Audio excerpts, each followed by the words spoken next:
And your hair is so cute. It's still a mess, Brittany, but thank you. I love it. The curl. Oh my gosh. I like it a lot. Okay. Hey, everyone on Facebook. Are we on Facebook yet? No. We should be. Something popped up, but I didn't read it. So I just clicked got it or okay. There it is. Okay, we are live on Facebook. Oh my gosh.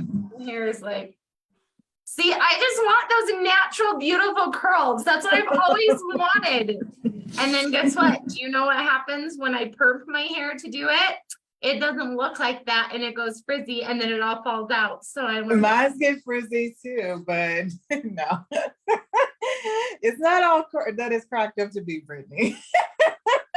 jealous. Just jealous. Wow. Okay, you guys, welcome. Any wins? Actually, I'll turn the time over to Valencia. I almost said sit down. I'm like, no, it's fine. It has been a weekend. I was in bed all week long, so it's great. Yeah, me too. So anybody have any wins? Any wins you guys want to share on Facebook or watching before we jump in? Session was a little lengthy today. I'm going to condense it. Anybody got any wins?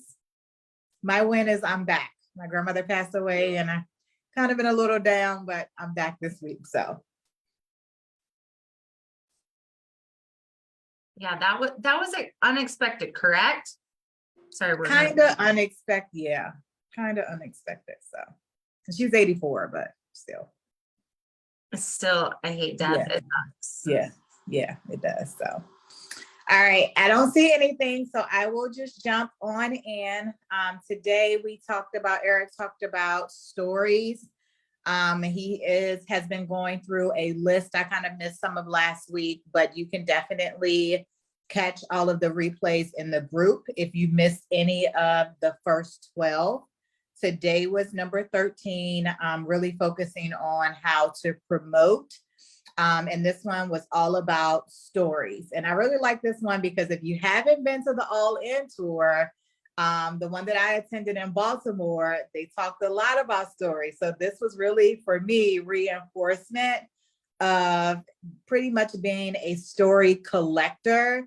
Put that as part of your description of things that you do, of being a story collector. And so what he discussed today is a lot of times we like to give a lot of data, a lot of facts. And if you think about the Bible has all stories, not a bunch of rules and regulations and stuff like that, because people really don't remember rules. They remember more stories. So he put a lot of emphasis again on making sure if you haven't started already to start collecting stories. You can start directly in your team or someone that you've connected with, and paparazzi that you know their story. And so what does that really mean?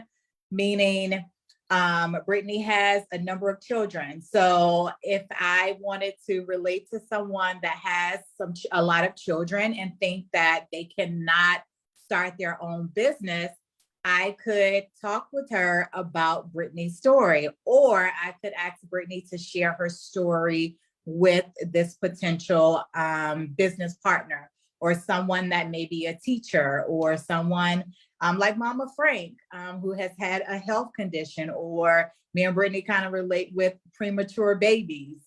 So you find whoever stories that speak to you, but the objective is to have a variety of stories. So this is all about diversifying your team as well as your connections with the networking within Paparazzi Accessories. All right, so basically we are high-paid storytellers. We are just to relate to people. It's not about us when we're telling stories. It's about relating to that person. And if you haven't noticed, like a lot of times people's team will be, for me, I'm a working mom. So ideally you will probably see a lot of working moms on my team because that's my story. But if we have a database of stories, however you choose to collect them, whether you want to write them down or whether maybe you want them to record them, whatever you want them to do so that you know their stories. You want to make sure that you have a large variety of them. And so the next thing is that you want to also, in your stories, really touch on your background, whatever that may be. So if for instance, if you were you're a working mom, or like me, I'm a working mom and I work for the federal government, but I also have children and all of those things. So you want to make sure that you show them your background or the person's story that you're telling their background. So you want to make sure that you talk with that person on whoever story you are collecting. You just don't want to, like, say Brittany was telling me somebody else's story, I'm just going to get Brittany's version of the story, and not, if she's telling me about Sue's story, I'm just going to get, of course, Brittany's version. But if I talk to Sue's, I probably get a lot more detail and a lot more nuggets about her story so that I can kind of relate to her story. And then I can tell it to someone, a potential customer, a potential business partner, about that particular person's story. So you want to really make it a habit to connect with people on your team, but also throughout our business, our amazing company. There are amazing stories, and don't be afraid to get all variety. And that's what Eric stressed today. You want to have all different types of stories. So you want to have stories of the LGBTQ community. You want to have stories of African-American community. You want to have stories of the Hispanic culture. You want to have stories of white American. You want to have stories of women, single moms, teachers, doctors, lawyers, entrepreneurs that started another business. You want to have stories of men. You want to have just a variety of stories in there, and you just pick your favorite, whatever speaks to you. There is no like rule to this. You just want to make sure that you cover your bases, because you never know who you're going to talk to that may be interested and how that story will resonate with them. And then also we talked about creating stories as well for limiting beliefs. So limiting beliefs can consist of, I don't have time, I have kids, and I don't have any childcare. I'm a single parent. I can't add a business because I got like 18 million other things to do, and that's not going to work. I work full time and I don't have time to fit this in with kids. Like, whatever those limiting beliefs are, I don't like talking to people. I don't use social media. I don't know how to use social media. I don't go live. Like, we could name a whole, name the list. It goes on and on and on and on. But you want to find like the common ones. I'm not saying that you have to get like a million stories, but you want to find the common ones. Of course, some of your own personal stories can relate to some of those limiting beliefs. But again, you also want to have other people within the company, their stories as well. So for promoting events, the really focus for today was promoting events, but all of that was way before he even got to the focus. So the focus for today was using stories to promote events on your team. So there are really two different types of stories that you can tell, some general and some specific.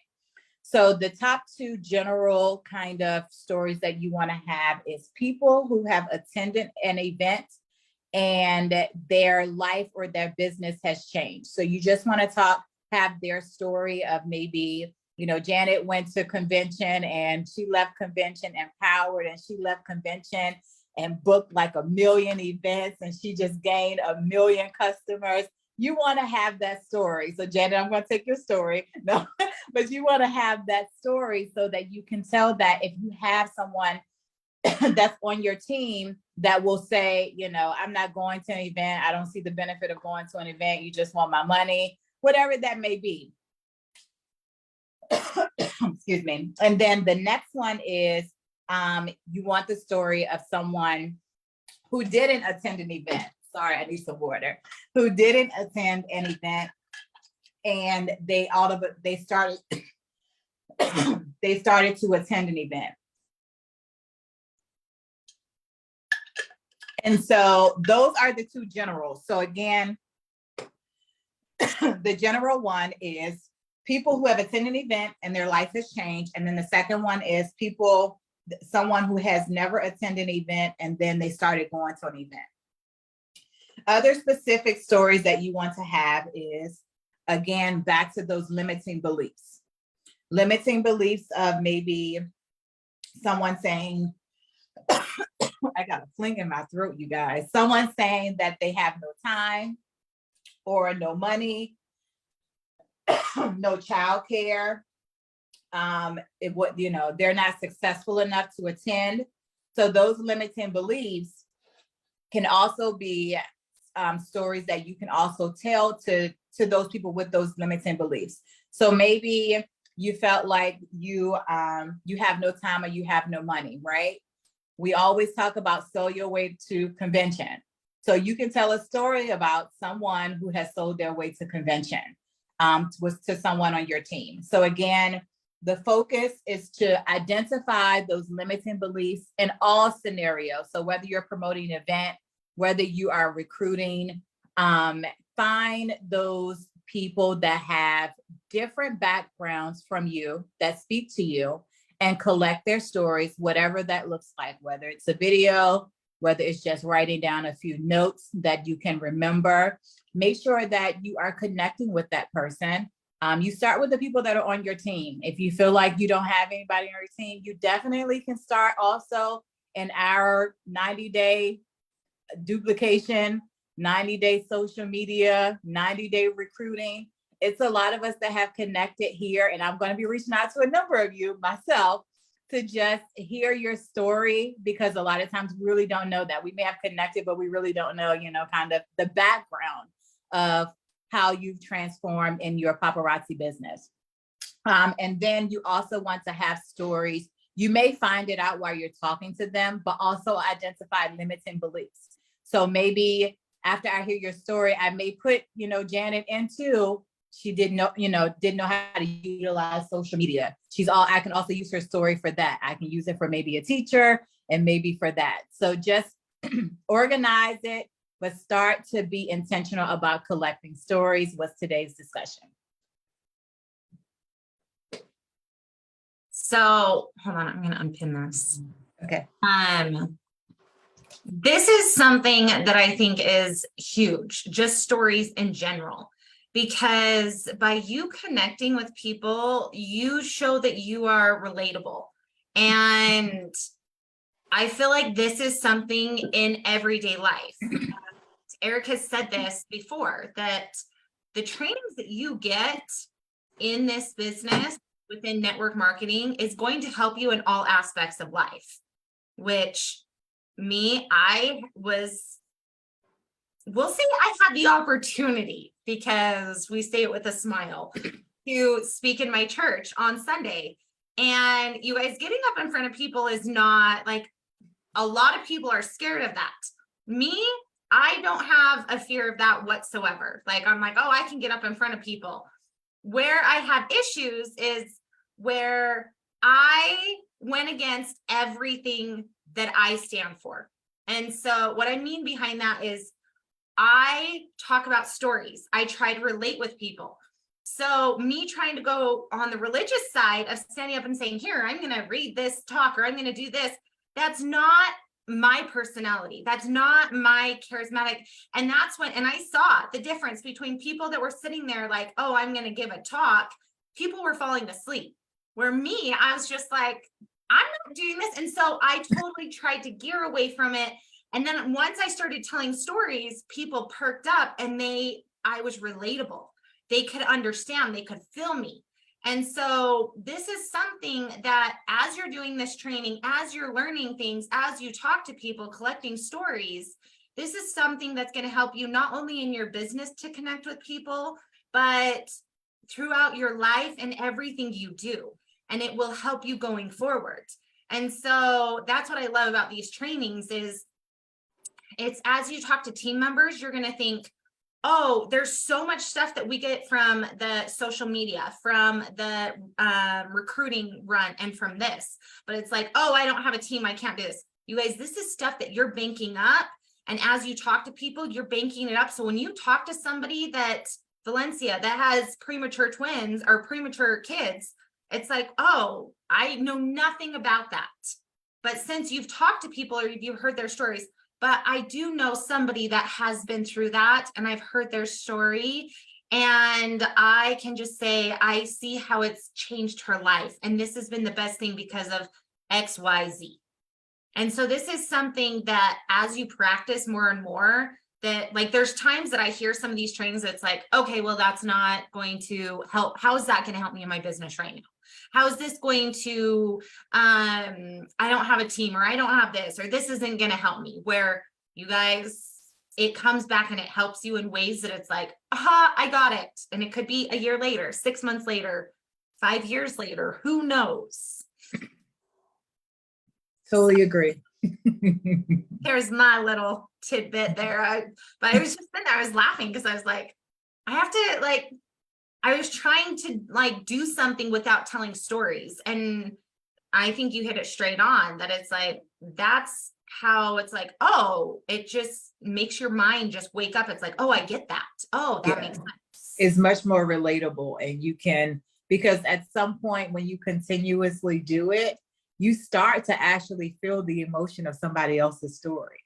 So now it becomes, you know, a whole different type of level of relatability to that person after you tell it a while. So it kind of starts to become your story too, if you know, especially if you know that person and you're connected with them. So because it's oh, she understands my pains. These are my pains that I lock up, that I don't let anyone touch. But she understands this. So I start letting down my walls, and then I'm more likely to talk to them or to do things. And I think this is something too that I actually had somebody that I sent some jewelry to. They're they have their own business, they're thriving, and they're like, well, I want to tag you on Facebook. I want to do this. And I'm like, no, I don't want any of that. I just want to share paparazzi. And so as you get to know people, it's not just here, you're gathering stories, one, but two, it's not just a straight up, oh, I'm going to try and get them to sign up and I'm going to try and move to that. It's, you never know over time if they're going to turn into a team member, a customer, they're going to refer people to you. And so just from that, I was not expecting anything. And that's the thing, is when you give and when you do things, if you go into it not expecting anything back, she came right back and she's like, here, I want to buy stuff for Christmas presents, and I want to send this stuff to my friends, and I want to, and I'm like, that was not my intent. But you never know by listening where that's going to help you out down the road. So true. So any questions? Sorry, I just kind of jumped in. No, you're fine. That was good. Anybody have any questions for us?